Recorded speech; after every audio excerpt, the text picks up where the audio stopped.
I'm so delighted to have on my show today Daniel Shapiro. He served as a U.S. ambassador to Israel, and now President Joe Biden appointed him since 2021 as a special liaison to Israel on Iran. Ambassador Shapiro, you are most welcome. Thank you. Although no longer with the U.S. government, I now lead the N7 initiative at the Atlantic Council to promote normalization between Israel and Arab states. This is what we're going to talk about in this episode. What is the N7 initiative and when did it started? What are the results and recommendation of the last meeting that was organized in Abu Dhabi? Sure. So the N7 initiative started in October of 2021 with a conference that the Atlantic Council and the Jeffrey M. Talpin's Foundation organized. It was held in the UAE, and it was the first time, and actually to this day it remains the only time, that senior officials, meaning national security advisors, ministers, deputy ministers, ambassadors, members of parliament from Israel, and all six Arab countries that have announced any kind of normalization with it, all sat together at one table. So Israel, UAE, Bahrain, Jordan, Morocco, Egypt, and Sudan were all present. What was decided at that meeting of those officials was that what would be extremely helpful would be to have regular, ongoing series of meetings between experts, government and non-government experts from all those countries on different subject matters to try to help find solutions and projects that would really bring the benefits of normalization to the citizens of those countries. Mm-hmm. So we've done that now in partnership with the State Department as they lead the Negev Forum and with all of these other governments. We've held two conferences in December in Morocco on education and coexistence and produced a very detailed report of recommendations for programs that would have a significant impact. And then just last week in Abu Dhabi, we had the second one, a conference, N7 conference on agriculture, water, and food security, in which we recruited about 70 experts from Israel and actually 10 Arab countries, including some that don't have relations with it, to develop region-wide solutions to the climate-driven problems of agriculture in the desert, water scarcity, food insecurity, and the like. And we'll soon be publishing the report with the recommendations of these experts. So the food industry is considered one of the common problem in the Middle East. How we can face this food crisis? What are the solutions that this meeting proposed? So some of the solutions deal with technology, improved water management systems and irrigation techniques that make desert agriculture more productive. Some of it involves actually developing new food crops or new seeds that are more pest resistant or more productive in desert environments. Some of it involves sharing of technology that already exists, in many cases Israeli technology, but not only, and deploying it, but also tailoring it to the specific conditions of each of these countries, but developing a network of experts who know the conditions in their own country and how a certain technology can be applied. And then some of it has to do with liberalizing trade protocols between these countries. There is enough food available within these countries, but there are often barriers to its trade, so that even when you hit a crisis like we've all been in the last year because of the Russia-Ukraine war and the loss of the crops that are normally the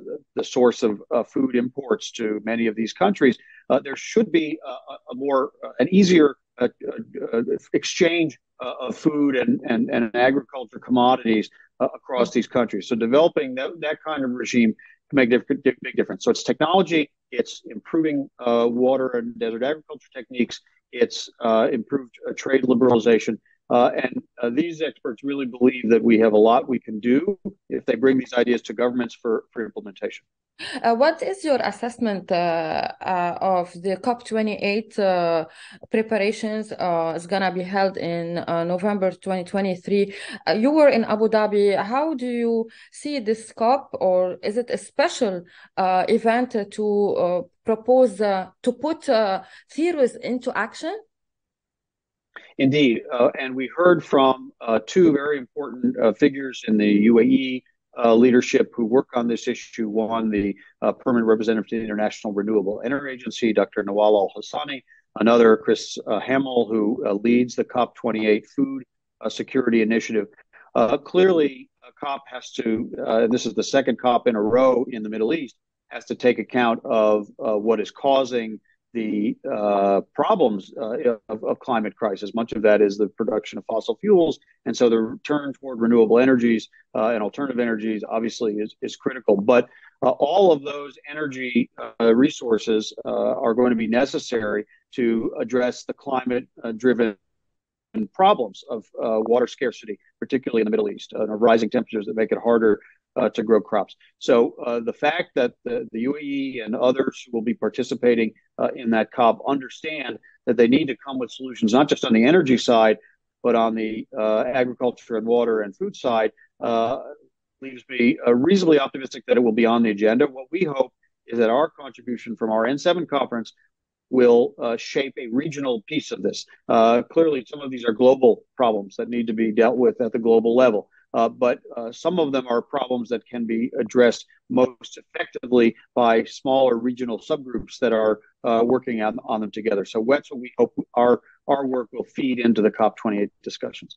To complete the section of N7, I'm curious to know, do you think that the number of countries that will join the N7 to expand, and will this initiative enhance the chances of peace between the countries of the region?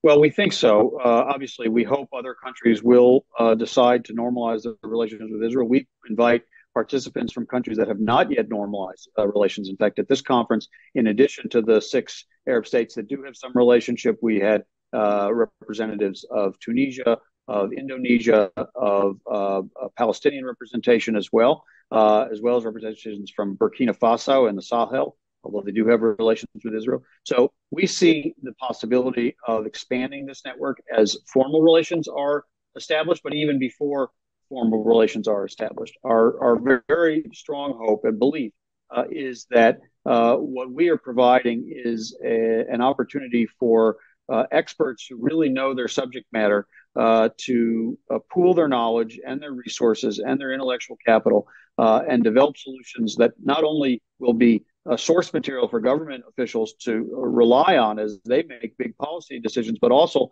the kinds of initiatives that the average citizen in Morocco, in Jordan, in Egypt, in the UAE, in Bahrain, and in Israel, and in Sudan will feel improves their lives. In this case, by improving the output of their crops, by improving their access to clean and affordable water, by improving the availability of food at a time of food insecurity. Mm-hmm. So we want to make sure that it expands and that the people want it to expand because they're seeing that they benefit from it. We'll take the opportunity, as you are a former diplomat, to ask you about the normalization of relations between Saudi Arabia and Iran. How you see the impact of it in the region? Well, obviously any reduction of tensions is positive. It's something that the U.S. administration has supported in previous rounds of talks in Iraq and in Oman. This one was in China, which is a little bit different, of course. And of course, the Iranian-Saudi rivalry has fueled a lot of violence and tension. Of course, a lot of suffering for the people of Yemen and the people of Saudi Arabia who've been attacked by the Houthi from Yemen. And so there's some benefit if they, for a period of time, will calm those tensions. But we've seen these types of agreements before. We've seen various short-term de-escalation agreements between Iran and Saudi Arabia in the past. And unfortunately, usually at some stage, the Iranian leadership reverts to its normal ideological and strategic approach, which is to try to dominate the region, to try to threaten its neighbors, to try to fuel civil wars and support terrorist proxy organizations in Lebanon, Syria, Iraq, Yemen, and elsewhere.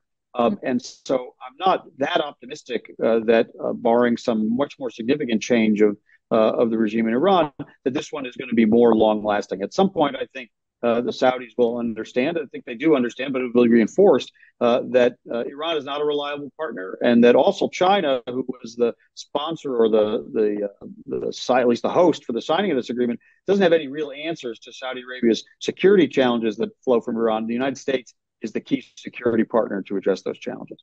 You worked for President Obama. How can you judge the foreign policy of by the Biden administration so far, especially toward the Middle East? It seems that China is filling the vacuum. Well, the administration is very focused on the Middle East. It's, of course, in competition with a lot of other very important priorities, revitalization of NATO, obviously then the war in Ukraine, and helping Ukraine defend itself from this unjustified invasion by Russia, the global competition that the United States is in with China, the climate crisis, of course, economic and other domestic needs. So the Middle East is only one of several important issues on their agenda. I do believe they have, of course, upheld commitments to U.S. partners like Israel, like the Gulf states. President Biden visited the United States, visited the Middle East last summer. They have shown a real commitment to try to expand and deepen the normalization agreements through the Negative Forum. And of course, we know that China is a competitor to the United States in all parts of the world, not just in the Indo-Pacific, but in Africa and Latin America and in the Middle East. And so it's not that surprising that the Chinese diplomats try their hand at negotiating certain types of agreements. And in this case, they were successful. But I don't think they really pose an alternative to what the U.S. provides in terms of a guarantee of security for its partners and the ability to help those partners work together in support of their own security and other needs as well. That's happening under the umbrella of CENTCOM, with Israel now a member of CENTCOM. That's happening under the umbrella of the Negative Forum. I believe that the United States remains the key actor to try to ensure the security of its partners in the region and to defend against or help them defend against the threats that are posed, many of them with their roots in Iran, and that China has very limited abilities to replace that capability. How do you see the Russia-Ukraine war impact the world, and putting President Putin as designating him as a criminal of war from the International World Criminal Tribunal? How do you see that?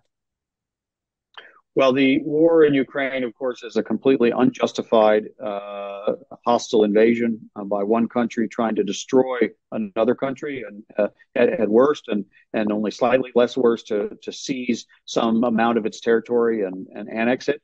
And of course, it's been devastating for the people of Ukraine. It's been devastating for quite a lot of people in Russia as well. And of course, Russia is justifiably under very severe sanctions and suffering economically as a result of that.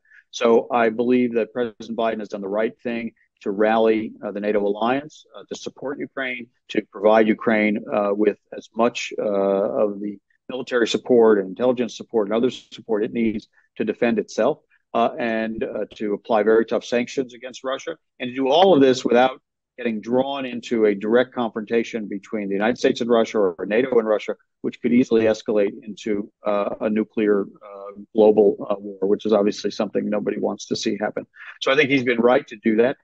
Many other countries, of course, have felt the effects of this war. We talked about the food insecurity challenge that has derived from it, because so much of Ukrainian and Russian, especially Ukrainian crops that normally are marketed in places like Egypt and Lebanon and North Africa haven't made it because of the war conditions. And so the whole world suffers because of it, and the whole world has an incentive in keeping the pressure on Russia to bring this war to an end as soon as possible, in a way that Ukraine sustains its independence and territorial integrity, as it has every right to do. There's no question whatsoever that Vladimir Putin has led a campaign that has been characterized by dramatic war crimes, slaughter of civilians, kidnapping of children, and of course those flow from his leadership. So that designation seems entirely appropriate to me. I don't have any expectation he will be surrendered for legal proceedings at the International Criminal Court, but sometimes calling someone by its name, and in this case, a war criminal by his name, I think is appropriate. You have degrees in Judaic studies and Middle Eastern studies. As a scholar, how do you see, or do you believe that Judaism, Christianity, and Islam can coexist together and in harmony? And is the family Abrahamic house an example of that? It is an example of that.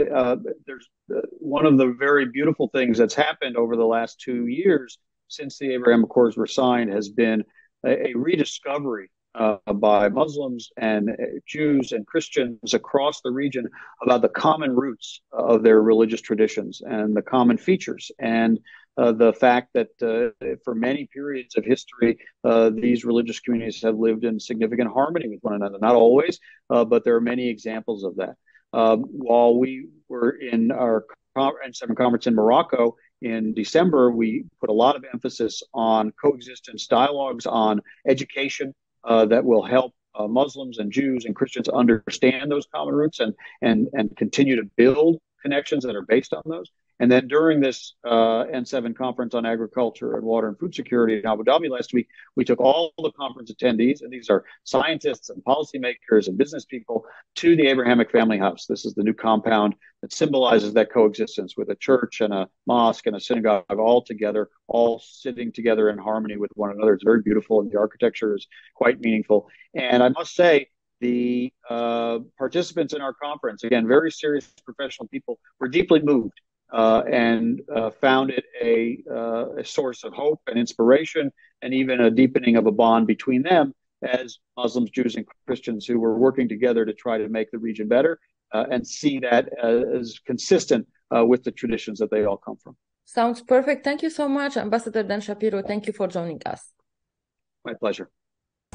Hey, Maria Malouf here. Please click to like and subscribe to Maria Malouf TV YouTube page and catch our hottest interviews and most compelling analysis. You will not get it anywhere else.